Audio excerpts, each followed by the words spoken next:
Um, I would like to ask some Italian guys. So it's easy because they're both Andreas.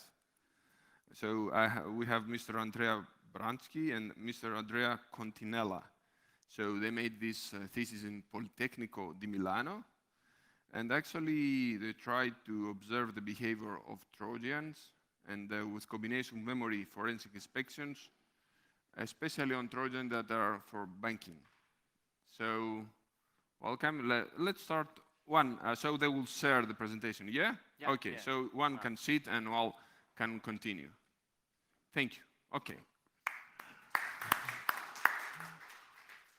Okay, I am Andrea Continella, and so we will talk about banking Trojans, and that can be also called information stealers. What are information stealers? A particular kind of malware that aim at stealing credentials such as username and passwords. They are also known as banking Trojans because they often target banking credentials to perform online financial frauds. There are different, many families of this malware. The most famous are Zeus, SpyEye, and Citadel. What they do, basically, they are able to intercept all the data that users, victims, submit into web forms. And they can also steal files, hijack browser session, and use the victim's device as a proxy. Why do we care about this malware? Well, of course, they are dangerous because they directly affect the victim's finances, and they are the main cause of billions of dollars stolen by cyber criminals in the last years. And furthermore, this malware is constantly updated and maintained by cyber criminals in order to evade the modern defense mechanism. And maybe the most scary thing is that this malware is sold in toolkit on the underground markets. So anyone, independently from their skills, can buy such kit that contains administration panels, instructions, configuration files. So anyone can build and create this customized sample. So this led to a huge number of different samples and to a low detection rate by antiviruses. And these charts show the number of computers infected by banking Trojans in the last year. And just to give you an example of some months ago, the FBI announced a reward up to $3 million for information leading to the arrest of this man that was responsible for having managed a Game Over Zeus botnet and stolen more than $1 million. So how this malware work? Basically, they perform an attack called main the browser that exploit API hooking techniques to be able to intercept all the data that flow inside the browser. And another important feature of this malware is the web inject. That is a module that allows cybercriminals to silently modify web pages on the infected host. And this is used by cybercriminals to add further fields in forms, and so to steal further sensitive information. You can see an example of, in this picture, of a login form that was rendered in a client and an infected machine. This instead is the scheme of the hooking mechanism that is used by this kind of malware. The main peculiarities of such approach is it works in user space, and doing so, the malware can get the data after they have been decrypted. So it is effective also in the case of an HTTPS connection. This instead is an example of a configuration file, because every web inject module relies on configuration files where attackers can define their own injections. And each injection is defined by three fields. The set URL define the URL or a regular expression that match more pages of a given domain. And this is the target of the injection. Then we have the data before that identify the position in the page where the new content is injected, and the data inject is the HTML or JavaScript content to be injected. The state of the art and of the detection of this malware have to face some limitations, some issues. First of all, malware executables are packed and obfuscated, so static analysis is difficult. Also, configuration files are encrypted and often embedded in the final executable. And there are many different families that target different browsers or use different API hooking methods. So the main limitations of antiviruses and other work is that they are strictly dependent on the specific implementation of the malware, and so they need to be a malware reverse engineering process is often needed to update the signatures.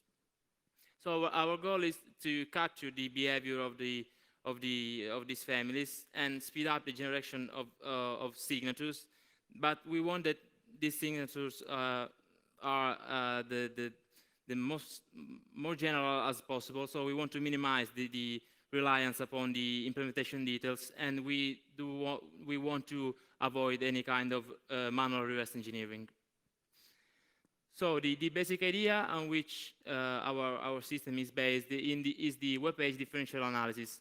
So we exploit the visible DOM modifications that the malware cause inside the HTML pages, and comparing DOM downloaded in clean machines with those downloaded in infected machine, we can extract these modifications and generate signatures. This approach has the main advantage to be general, so independent from the specific implementation, but it is not easy because not all the differences in web pages are malicious, since nowadays web pages are extremely dynamic. So we have the web page differential analysis that can allow us to generate signatures identifying the injection performed by the malware. To this approach, we combined memory forensic inspection to extract from the memory dump of an infected machine the web inject targets that are, as I said, the URL of the regular expression that describe the targets of the injections. And this information is really useful to understand what are the targets of the malware and to validate our signatures. So we designed and implemented Prometheus. This is the overview of a sample analysis performed by Prometheus that takes in input a sample and a list of URLs. We have the web page differential analysis and the memory analysis that are performed in parallel. For what about the web page differential analysis, in the first phase, we start a certain number of virtual machines, in fact, part of them with the malware to be analyzed, and download in each machine the DOMs of the list of URL that is given as an input. Then in the next phase, we use the collected DOMs that are marked as clean or infected, and we produce two lists of differences. The first list contains all the differences that are output by the comparison of two clean DOMs, so are the clean differences. And the second list contains the differences output by the comparison of a clean DOM and an infected DOM. Finally, in the last phase, we filter these differences in order to discard the legitimate ones and to obtain the real injection. And the real injections generate our signatures. For what about the memory analysis? We initially start another VM, and in fact, I open the browser and we dump its memory, and we look inside the memory of the browsers for the strings that match the pseudo URL format of the web inject targets. Finally, we use the regular expression that describe the targets of the web inject to validate our signatures. So we check if any of the extracted regular expressions match any of the URLs that we processed. And this is an example of a regular expressions that is, in this case, the target of these injections. So I'll leave the words to my other colleague. Hi, and Rabraski, and I will go through the presentation. With our system, we extract the difference, as my colleague already said, and those differences are composed by three elements: the type of the modifications we find, so it can be a node insertion, a node modification, a node deletion, or something like that, and then the X path or the XML path at which the difference happened, and the content of the subject of the modifications. In order to, for the filtering phase that my colleague mentions, we implemented three heuristics. The first one is simply to remove all those differences that are harmless, so changing in style, reordering of node, all those differences that cannot be used by the by the attacker to steal some information. The second heuristics is to is to filter out all those differences that are generated from the comparison of two clean DOMs, because those differences are all those part of the page that are dynamically changed dynamically in the web page. So, for instance, a session ID or some advertising inside the page. The third heuristics assume that the model of our injection is static, so the attackers inject static content inside the web pages. So every malware, every virtual machine infected should manifest the same injection. So we keep all those different that are present in the majority of the infected virtual machine. Here there's an example of a signature extracted by our system. As you can see, there's a input field added in a form asking for a OTP password. Then for the evaluation phase, we evaluated Prometheus against a set of 196 samples Zeus, and however, of these, only 135 were active, and we tested those samples against 68 URLs of one banking website. Numbers are continuously evolving because we have implemented a crawler which crawls for malware from sites like Zeus Tracker or Spy Tracker, and so we are continuously analyzing new malware, and that's in order to evaluate the effectiveness of our tool, we measure the rate of false difference. False difference are all those differences which Prometheus detect as injection, but effectively are benign and benign difference inside the pages.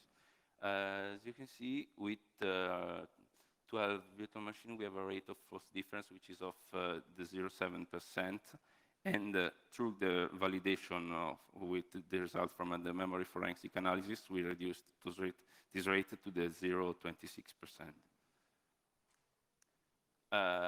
For what concerns the memory forensic analysis, we extracted successfully from the sample analyzed 694 distinct regular expressions, and we found out that all the true injections are founded on all matching the sum of the regular expression founded in memory, but not all the regular expression in memory are matching a URL with injection. This may also mean that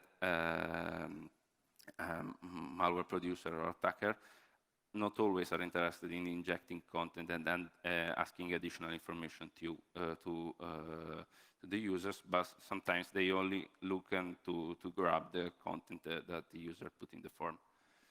This kind of observation could have not been founded only with the differential analysis, or comparing those two analyses, memory and differential, we can also observe this fact. For what concerns performance, as you may notice, with the increasing number of DOMs compared, and so virtual machine utilized, we have a slight increase of the performance. However, on average, our system is able to analyze one URL in 6 seconds. What about limitations of our tools? Our tools is not able to detect those injections that perfectly overlap dynamically node inside the pages, for example, advertising or other dynamic node, but those injections are very hard to produce and not so useful for an attacker. Also, our system is not able to detect and analyze those malware which perform dynamic injection, so that inject different content at every download of a certain page, but also we haven't seen any of these malware so far. For what regards future works, one future work could be to implement a client-side protection and detection system with a proper signature matching algorithm in order to detect if a client is infected by a determined particular kind of malware effect, acting as a man in the browser.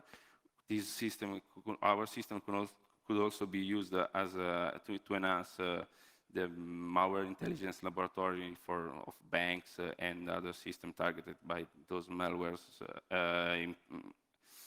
working as a backend sandbox to analyze founded malware, and also we could focus more on those corner cases pointed out during the limitations explanation. Then, coming to the conclusions, we have with this project we have shown a simple and effective technique to extract the web inject configuration file from malware acting as a man in the browser without the need of any reverse engineering in quite quickly and in a way that's pretty independent from the implementation of the malware analyzed and the technique used to behave like a man in the browser. That's all. Thank you. Thank you also to say your question. Thank you, both Andreas. Okay, so I don't know if we have a question for the World Committee. Okay, well, it's my turn to start now. First of all, I think you took an interesting approach. It's good to look on the same thing from a different angle. Still, I would like to go a little bit on the limitations of the system. Do I get it right that you basically made a custom approach, basically fitting only for Zeus? Or to which extent, I mean, you basically, your whole system you introduced is seems only fitting for Zeus malware family. Or have you, let's start vice versa. Have you tried your methodology and your system also for other malware using the same method, but is not Zeus? Yeah, we performed some tests on a sample of Citadel and one of SpyEye, but we did not find an ample data set of other families that are active, because for our evaluation we needed the CNC server behind this Trojan has to be active, because this malware as soon as starts download by the CNC server the configuration file encrypted to perform the injection. So if the CNC server is not up, our malware will not manifest its behavior. So we test our approach on a customized sample of Citadel that we built, but we did not manage to find an ample data set of different families that are active.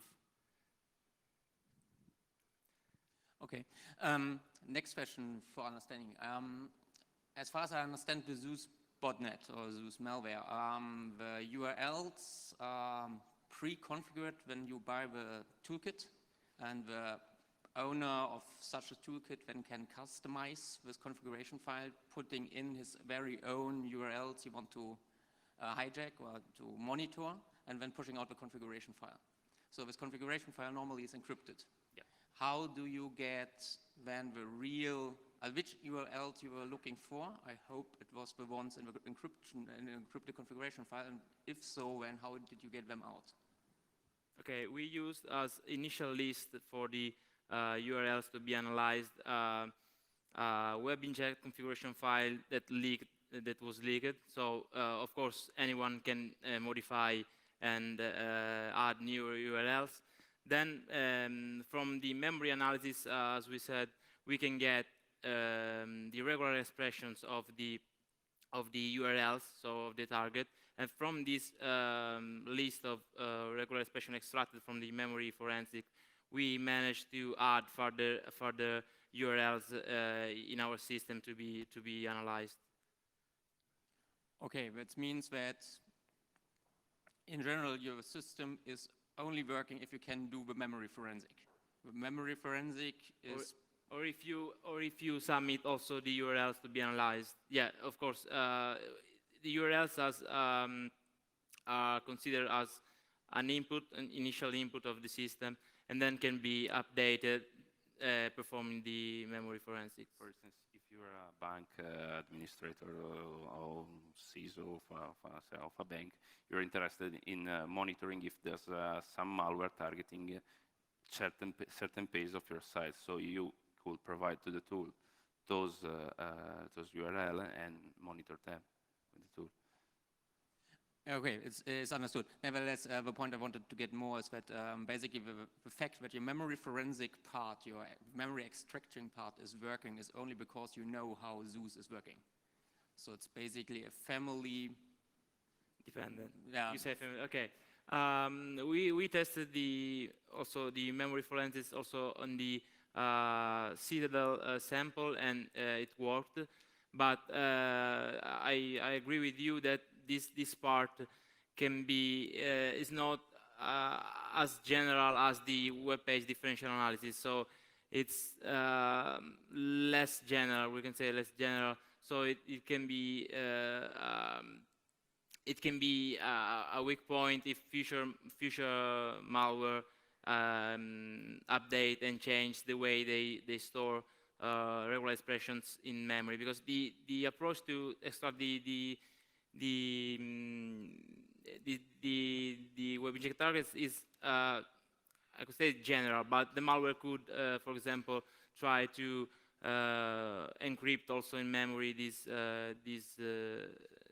regular expressions. So I agree with you that this can be could be a weak point.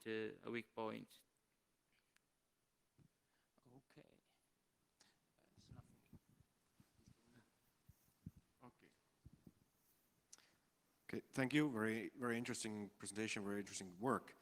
Have you considered the fact that some malware types contain active anti-forensic measures, such as trying to detect whether they are in a virtual machine and then changing behavior? Yeah, we know that we did not focus so much on this problem. I mean, we on the implementation details, our virtual machine have been, I would say, hardened, trying to, for example, we use VirtualBox, and we use some scripts to change the, for example, name of the graphic interface that is also often used by malware to detect if it is running in an emulated system. So we spent some time, but it was not our goals. However, the sandboxing tool that we use for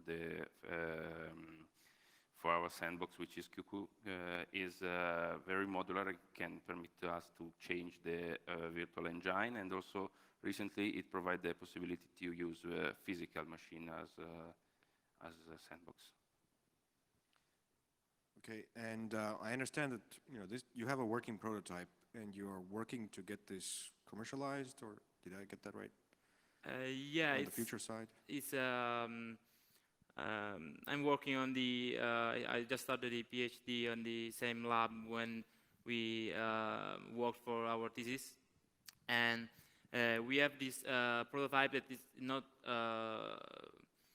It's not open to the public, but it's running and active, and we constantly feed it with new malware. Actually, we have developed some crawlers to feed the system with new malwares. And yeah, it is an active prototype, and we think to make it public as soon as possible as a web application.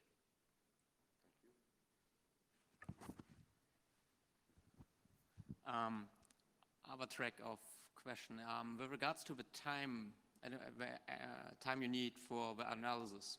Yep. I mean, envisioning this now in an operational environment. Now, I and my company, I am setting up a tool like this, want to analyze a set of malware, probably malware files, and putting in. This time is only the analysis time, right? It does not include the time for starting the virtual machine, infecting one of the virtual machines. Yeah. No. Yeah. This time in the Epsilon axis, you have the total time that includes the time to start the machine, infect the machine with the malware, open the browser, and visit each URL, and download the DOMs, compare the DOMs, and output the signatures, and perform the forensic analysis in parallel. And the label point are the mean time required to process a single URL, because of course the time required is linear with the number of URL processed. So the mean time required to process 68 URLs for a single sample, including the time to start the machines and set up the environment, is about 6-7 minutes. Okay, but this needs to be considered if you go big scale, no? So having a small environment, that's okay. Yeah. But okay, another question for the implementation. How did you optimize this testing of these URLs on the different virtual machines? Sorry? I mean, you will have a set of URLs in Yeah. your, let's say, dirty list or however you want to call it. Now, these are 100 URLs I have found or grabbed out and want to check. How do you check now in your system of what, 10 virtual machines, now with 100 URLs? How did you automatize this process in the virtual machines? You mean the implementation of the visiting, the downloading the DOM, the URLs in the virtual machines? Yeah. Okay. I mean, you have one virtual machine infected. Yeah. You want to test 100 URLs. Yeah. Let it be like this. No? So, and you want to do it on parallel again with, let's say, 10 other virtual machines which are clean and then making the delta. Okay. So how did you do this? Okay. First of all, the number of virtual machines we used in parallel do the same thing. I mean, if we analyze 100 URLs, each of the 100 URLs is analyzed in each virtual machine, and each virtual machine download by our server a list of URLs, and automatically sequentially open the browser and visit the URL, dumping its DOM, and then send back the DOMs downloaded. As soon as a new DOM is downloaded, is sent back to the backend server that will process the DOMs as soon as. Okay, and you have done it with an in sandbox script or something like this? Yeah. Okay. Okay, last question from my side. Have you seen any difference in scaling up the number of virtual machines? I mean, I understand you need at least 2, one infected, one uninfected. Yeah. You want to have maybe 3 so that you can kind of see if there's a difference with clean workstations, but have you looked into how many you need or should have? Okay, we performed some tests to evaluate the number of false differences, so the amount of benign differences that Prometheus wrongly detects as injections. And this, of course, the more virtual machines we use, the less the false difference rate is. And we find that with 10 or 12 virtual machines, we can achieve good performance, that is the 0.7.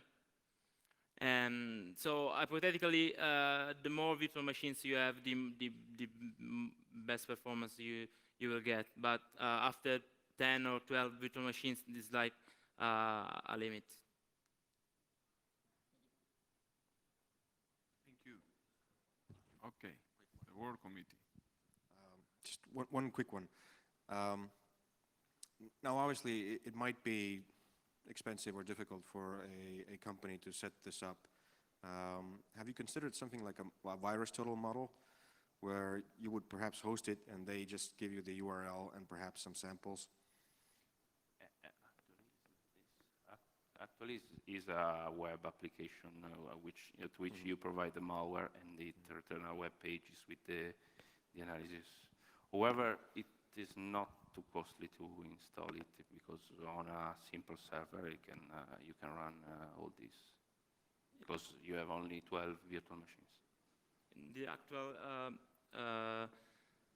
setup where this system is installed is an Ubuntu machine with 4-core Intel and 24 gigabytes of RAM. And of course, I think that the performance could be improved. For example, adopting like a cloud approach where each virtual machine could be deployed and started in different nodes. But this was not part of our implementation. And so I think that, as my colleague said, it's not so expensive, but we also think to make it public in order to allow companies to upload their sample without installing new software. Okay, I don't know if we have a question from the audience about. No question. Okay, maybe I can make one. And just to make clear what is for the audience, I can make a question about the audience. So if I get it clear, this is running on the virtual machine, or on a client, or a server? This is running on a server. When we set up and launch different virtual machine, and inside the virtual machine we run the malware. So this is a server-side component that will produce this signature. Okay, so I think it's a kind of trend lately, so for the big organizations, because most of the users are just using Word and a browser. So they make virtual machines of that, and they have terminals, like the old time that we used to have that. Yeah, so they have just a screen and a keyboard, and a virtual machine that is running on a server. So yes, this is very economical situation. So your product actually, I hope it will be, could run on this server that has all these virtual machines, because he needs also to have the dump, the memory that this virtual machine is running, yes? Yes. And also to have some kind of a clean machines that were all identical. Yep. Yes, yes. Yeah? So that will be a perfect scenario to run. Yes. So a big machine, that a big organization has 1,000 employees, he can give them all a virtual machine that is the same, Windows 7, that is clean, and some of them have been infected. So the system administrator needs to show who are infected, who of the virtual machine is infected somehow. Yes? Yeah, but I think the objective is